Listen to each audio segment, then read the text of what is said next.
কিছু আল্লাহ পাকের বান্দা বান্দি আছে এমন, যারা নামাজ পড়ে না, রোজা রাখে না, হজ করে না, যাকাত প্রদান করে না, আল্লাহ পাককে ডাকে না, আল্লাহ পাকের উলুহিয়তকে স্বীকার করে না, নবীর রাসালাতকে স্বীকার করে না, আল্লাহ তাআলার হুকুম মান্য করে না, নাফরমানি করে। এতদ সত্ত্বেও আল্লাহ তাআলা কোরআনুল হাকিমের মধ্যে কত সুন্দর আলফাজ দিয়া সম্বোধন করে আমাদেরকে ডাকতেছেন। বলেন না, ইয়া আইয়ুহাল উসাত, হে পাপিষ্ঠরা।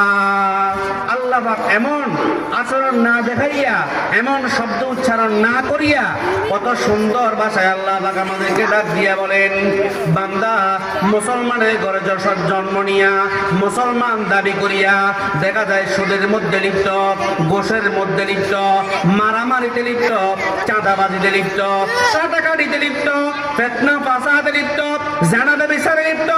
বান্দা গুনার কাজ করতে করতে অন্তরকে কলুষিত করে ফেলেছে। আল্লাহ তাআলা ওই সমস্ত পাপিষ্ঠ যারা আছেন তাদেরকে সম্বোধন করি আল্লাহ পাক ডাক দিয়া বলেন, কুল ইয়া ইবাদিয়াল্লাযীনা আসরাফু আলা আনফুসিহিম। কুল, হে নবী আপনি বলে দেন। কি বলবেন? আমার বান্দাদেরকে আপনি জানিয়ে দেন, ইয়া ইবাদিয়াল্লাযীনা আসরাফু, হে আমার বান্দারা যারা তোমরা তোমাদের নফসের উপর বাড়াবাড়ি করেছো, তোমরা যারা তোমাদের নফসের উপর জুলুম করেছো, ইয়া ইবাদিয়াল্লাযীনা আসরাফু আলা আনফুসিহিম, বাড়াবাড়ি করা হচ্ছে আল্লাহ পাকের হুকুম মান্য না করা, নবীর রাসালাতকে স্বীকার না করা, নবীর সুন্নাত মোতাবেক জীবন যাপন না করা। যারা জীবনে আল্লাহ পাকের হুকুম অমান্য করিয়া নিজেদের নফসের উপর বাড়াবাড়ি করেছ, তোমরা তোমাদের নফসের উপর জুলুম করেছ। লা তাকনাতু মির রাহমাতিল্লাহ, আল্লাহ তাআলা বলেন তোমরা আল্লাহ পাকের রহমত থেকে নৈরাশ হইও না, তোমরা আল্লাহ পাকের দয়া থেকে তোমরা নৈরাশ হইও না। ইন্নাল্লাহা ইয়াগফিরুয যুনুবা জামিআ, বান্দা তুমি যত বড়ই পাপিষ্ঠ হও না কেন, যদি তুমি তওবা করো, ইস্তেগফার করো, রোনা জারি করো, চোখের অশ্রু নির্গত করো, আল্লাহ পাকের দরবারে কান্নাকাটি করে তওবা করো, ইন্নাল্লাহা ইয়াগফিরুয যুনুবা জামিআ, নিশ্চয় আল্লাহ তাআলা তোমার জীবনের সমস্ত গুনাহগুলো মাফ করে দিবেন। সুবহানাল্লাহ।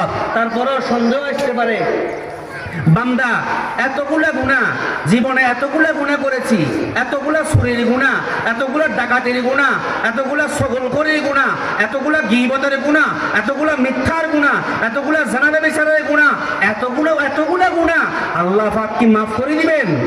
আল্লাহ তাআলা এরপর সম্বোধন করে বলতেছেন, বান্দা সন্দেহের কোনো অবকাশ নাই, সন্দেহের কোনো অবকাশ নাই। ইন্নাহু হুয়াল গফুরুর রহিম, আল্লাহ তাআলা বলেন নিশ্চয়ই আল্লাহ তাআলা ক্ষমাশীল দয়ালু। এজন্য আল্লাহ পাকের নবী মুহাম্মদুর রাসূলুল্লাহ সাল্লাল্লাহু আলাইহি ওয়াসাল্লাম ইরশাদ করেন, লা ইয়ারহামুল্লাহু মান লা ইয়ারহামুন নাস, যে মানুষের উপর দয়া করে না রব্বুল আলামিন তার উপর দয়া করবেন না। অপর এক হাদিসের মধ্যে আল্লাহ পাকের নবী ইরশাদ করেন, ইরহামু মান ফিল আরদ ইয়ারহামুকুম মান ফিস সামা, হে উম্মতের নরনারীরা তোমরা জমিনবাসীর উপর দয়া করো, ইয়ারহামুকুম মান ফিস সামা, আসমানওয়ালা আল্লাহ তোমাদের উপর দয়া করবেন।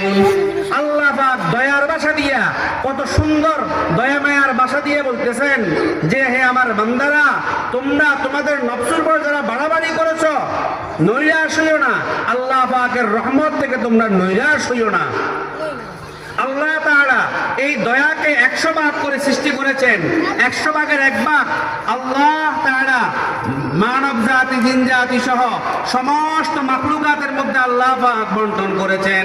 বাকি 99% দয়া আল্লাহ পাকের নিকট সংরক্ষিত রেখেছেন, তাও কিয়ামতের দিন বাস্তবায়ন করবেন। আজকে বর্তমানে দুনিয়ার সব কিছু আছে, তবে অন্তর থেকে আমাদের দয়া চলে গেছে।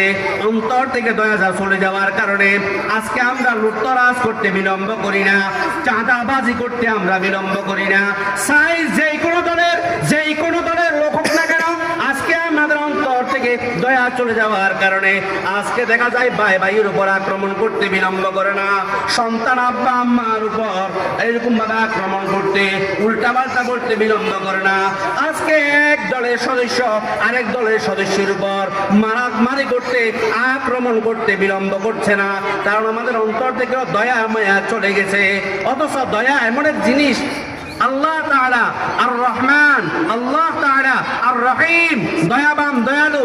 তবে যেই ব্যক্তি অন্তরে আল্লাহ পাকের পক্ষ থেকে দয়া মায়াটা আসবে, বান্দার প্রতি যে ব্যক্তি দয়াবান হবে, স্বয়ং আল্লাহ তাআলা তার উপর দয়া করবেন। আল্লাহ পাক রব্বুল আলামিন আমাদেরকে দয়া মায়া দিয়া দুনিয়ার মধ্যে প্রেরণ করেছেন।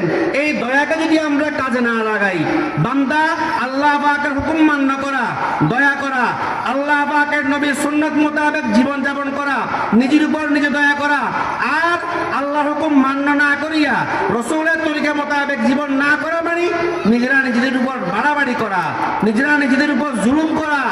আর বিশেষভাবে যেই দয়ার ব্যাপারে কোরআন এবং হাদিসের মধ্যে বিস্তারিত আলোচনা আসছে, বিশেষভাবে আমাদেরকে খেয়াল করা দরকার।